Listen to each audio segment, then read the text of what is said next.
Welcome, welcome, welcome. It is Monday, Chris Fletcher. What time is it? It's 10 o'clock, and we're going to do something called 10 at 10, which is 10 minutes with our industry experts talking on behalf of our friends at NFS. Chris Fletcher, why are we doing that? What's the purpose behind it? Well, we were looking at mobile ordering and asking, tongue-in-cheek, obviously, is it dead? Has it had its day? Try saying that on Monday morning at 10 o'clock.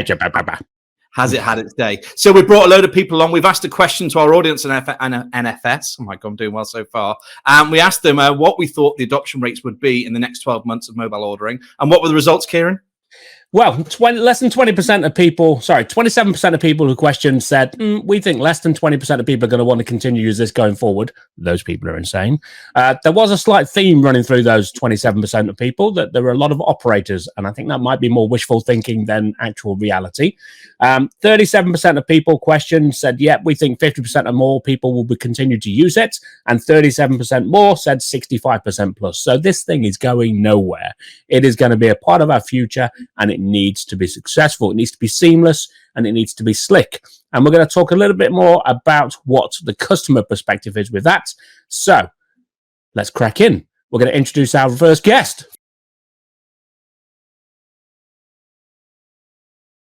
My name is James, and I look after global bars business at BrewDog. So I look after day-to-day operations and our growth of our business, which is a bit of a wild ride.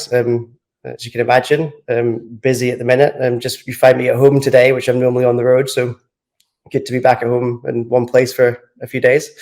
I also founded a business called TipJar, which is trying to bring transparency, fairness, and empower staff to manage their own tips and digital tips. So busy at the minute. So we launched what we call BrewDog Hop Drop before COVID because we saw the virality and the popularity of Wetherspoon's ordering system, and we saw it always as a longer term. But next 5 years, everyone needed to have something in place for this activity. COVID rapidly changed the playbook for everyone, and we had weeks where delivery and collection via our newly named BrewDog Now app and web ordering system was up to like 90%. It was something that customers, especially during the height of the kind of fear area of COVID, where people didn't want to interact with other people and they wanted to stay in their own booths, and they had glass screens up around the booth, etc. It was a really powerful tool. If I'm honest, I think it's here to stay forever. But I think there's going to be a market readjustment in terms of when we're seeing that in our own business. Customers want to go to the bar.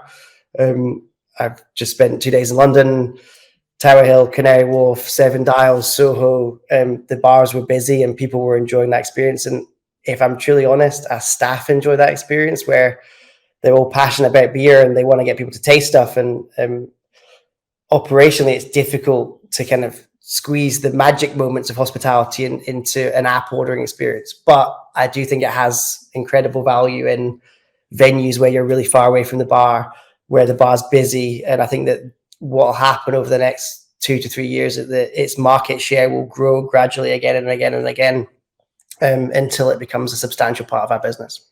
We are really passionate about that activity too. Like, how do you make that guest experience incredible? And when we saw this was a direction of travel, we're like, how do we not lose that? How does it become a value add to the customer and not take anything away?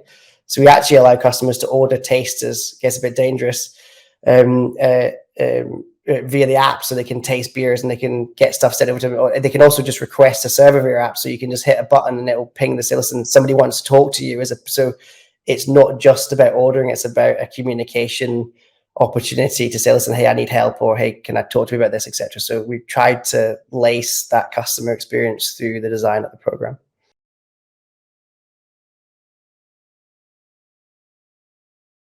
Listen, it is vastly different. Like, we can go to one end of the spectrum, which is China, where I'd say 70% of our orders, even pre-pandemic, come through WeChat, and people want to come in, they want to view the menu on WeChat, and they want to pay. It's a different world to what we have here. You've also got Australia, which has considerably higher labor rates, and you've got double time on a Sunday, and you've got all those things. So what they probably 2 or 3 years ahead of what we were doing in the UK, because even before the pandemic, they had a real need to make their business more efficient, and to make especially fast casual middle market more efficient, in order to make it work. So, for example, Mr. Yum came from Australia, and we're kind of one of the first people on the markets. They're really sharp at what they do, and probably the reason is because Australia was slightly ahead of the market.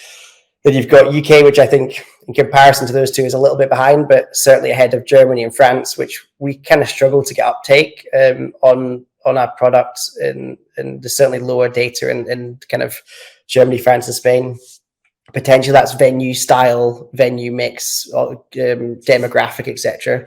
And then the US, which is a completely different ballgame altogether. And I think that we really struggle probably more in the US than anywhere else to get consumer uptake on it. And mainly that's because service is such an important part of the hospitality experience, and that connectivity to the server is probably even higher than anywhere else in the world in the US. And the servers really want to own that experience as well. So, and I'd say that probably the biggest challenge for us at the minute is like bill payment. And that's probably where the biggest headache is. Working with people like Sunday to trial their system in the UK, to see what's happening, see how that impacts the guest, where that's a value add, where you still get that ordering with a human experience, but you get to kind of the human experience, which isn't any value add, which is when you have an employee with a 1970s credit card machine kind of like saying what you're up to next as they wait for it, and then walking back and holding it up in the air to make sure that never happened. Like we've all seen that happen to us, and we've all worked in restaurants where we've had to do that. And it's like, so that bill payment thing is really important for me, I think, as part of how we fix that tech experience for customer. I think it's what all this tech brings is choice, right? So you can sit down, you can order via our app if you want and pay and then leave. We're building technology and working with partners to build technology where you can do that as groups. And I think group ordering is a problem, but we've also given you the choice where you don't have to interact with any order system. And I'm pro tech, but I probably won't use tech in a business to order, but I would definitely use it to pay. So we're providing the opportunity to pay via Sunday in our venues, and allow that customer to kind of seamlessly exit. But we also offer the choice not to use Sunday. That's a key point. And I've been in some restaurant experiences where they force you through a process, or and it's like that's where I think that we're in danger as a bit as an industry of getting tech wrong.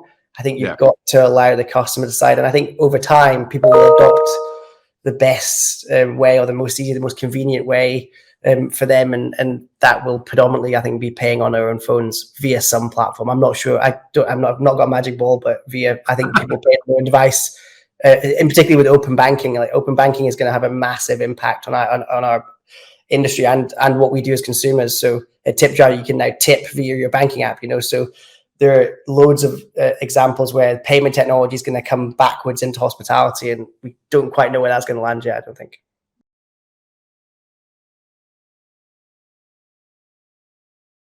I'm Katy Moses. I'm the founder and MD of KAM. KAM are a research agency that primarily work in hospitality and grocery retail. The hospitality industry prior to the pandemic was quite behind in their adoption of technology and of really understanding how it can bring positives to each business that it's in. We know from research that we conducted just before the pandemic that something like 82%, I believe it was, people think that hospitality was behind in its adoption of technology compared to every other sort of type of retail. Obviously, the pandemic has made that need more important. But also, I think you've got a situation whereby a lot of people who weren't using sort of mobile ordering or weren't using tech in the same way as they do now have learned to use it. I use the example, my 91-year-old grandmother now does her shopping online.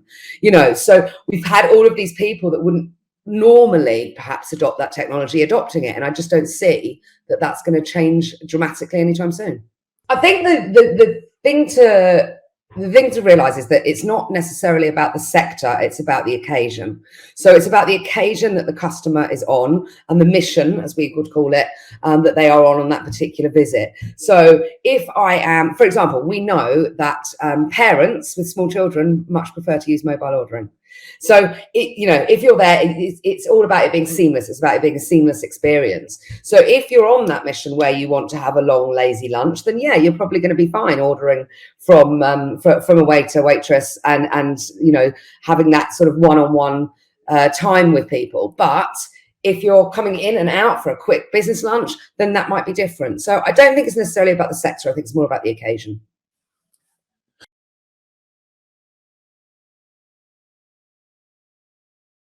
Yeah, and I think that's what you have to remember, is that technology for technology's sake is pointless. So it has to actually add to the customer experience. And I think that sometimes we find a bit of a disconnect between what operators think customers want and what customers actually want.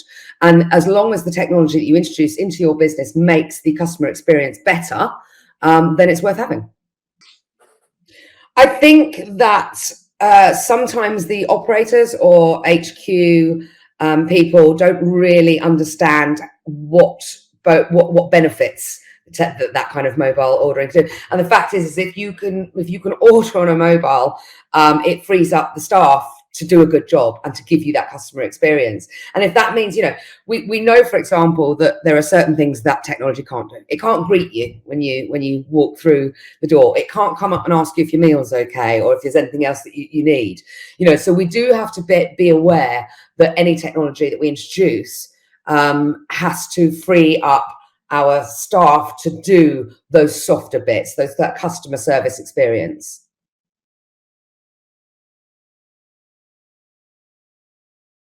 So if you go all the way back, I'm a medical laboratory scientist, which is obviously nothing to do with hospitality. Spent a few years consulting on customer service and process improvement. And in 2011, because I got so hacked off with getting served in restaurants with 2 young kids, I decided I would try and fix it by creating a mobile ordering platform. And Qikserve was born. We can claim to be the inventors of QR code ordering. So using a QR code in a mobile phone to order, we patented that in the early stages of the business, and we were granted the US patent in 2015. So I love the idea in America.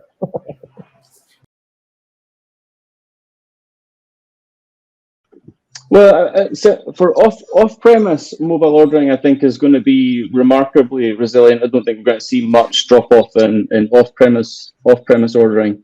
I think from an on-premise digital, I think we're going to see.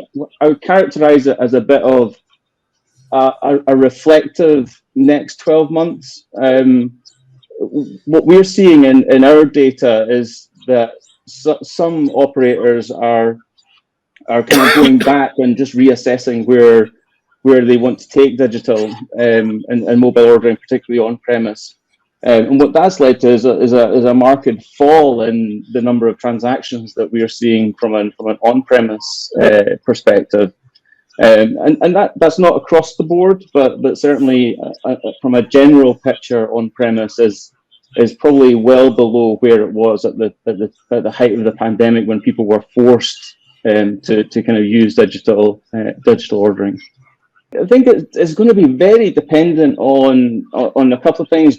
Generation, I think, has got something to do with it. I think the young generation, Gen Z, potentially are going to be more drawn to engaging digitally. But I think service model has a really big part to play, and I think bars, for example, they rely on lots of people. And that whole experience of going up to the bar and all of that kind of thing. You've got a mix of consumers in there that you need to try and accommodate. The ones that are standing around having a chat, happy to be close to the bar and get those drinks, and they're gonna want to get back to that experience. So I think it's going to be very much dependent on what type of consumer you've got. And I think as you go into table service, it becomes even more complicated, because people were forced into what we would call a closed check journey. You order and pay. That's a big departure from traditional table service dining, where it's about a brand experience. And I think the challenge for digital or mobile ordering is, how do you wrap a digital experience around a brand experience in a way that preserves that? And I think the generations now are all about experience. Like, it's not just about going out and getting something to eat. They want an experience, whether that is the dining experience itself or paired with crazy golf or ping pong or something else, you know. But I think being able to adapt a mobile ordering solution to the service and the brand experience that you want, I think is going to be absolutely critical. As a digital platform, that's something that we are hugely passionate about. We want to give consumers and operators the ability to build closed check journeys, open check journeys, pay only journeys. And I mean, Hard Rock is a great brand that you mentioned. From a deployment perspective in the US, that brand with us didn't want to go the whole hog with digital ordering at table because it didn't really fit with their brand experience. But payment's a pain in the backside, right? So if I can scan a QR code and pay my bill and add my tip and split my check and all that kind of stuff, then that's a really relatively easy part of the journey to improve for a customer. And in the UK, we've done some work with Oaxaca. We've seen some amazing results in that brand, and that's down to leadership. That leadership in there is just phenomenal in terms of driving digital change. We're seeing 95% of all checks closed in Oaxaca on mobile devices, which is just incredible. As we look towards the future, I think Gen Z is going to drive a lot, right? Gen Z is the powerhouse right now, and they're going to be building solutions for Alpha Gen, which is coming next. And Alpha Gen is going to have completely different requirements. It's going to want to know, it's going to want to control its own personal data for a start, much more than Gen Z or Gen X does. They're going to know intrinsically the value of their own personal data. It's going to be harder and harder to get it out of them. Apple have grabbed onto that trend already. Now, in Apple devices, you can mask so much of your personal identity, and you can choose who you share it with. So I think there's some really interesting trends that we're going to have to think about from a mobile ordering perspective, particularly from an Alpha Gen perspective, in terms of what are we going to build for the future that's going to cater for some of the things that are important to that generation.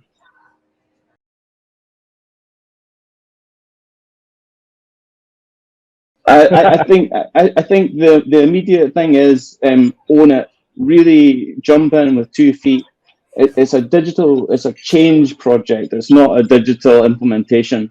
You have to bring your staff along. You have to educate your customers, and show them the benefits of it. And I think if you do that, you'll see adoption at 90-95%. If you don't drive it and understand that it is a change process, then you're going to be struggling, and then you might not realize the true potential of digital ordering. I think that's probably my biggest takeaway. And then my second biggest one would probably be build digital around your brand experience. Don't put digital in as a replacement for a brand experience, because it almost never works.